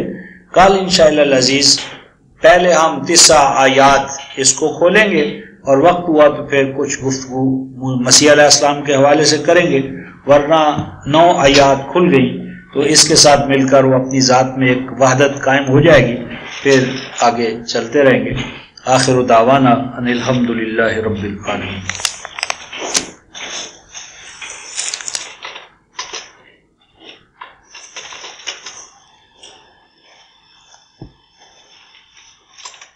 آج تو اعظم خان صحیح ہو گیا کام ہے، وہ مطلب ہے کہ کمی نہیں ہوئی ہے۔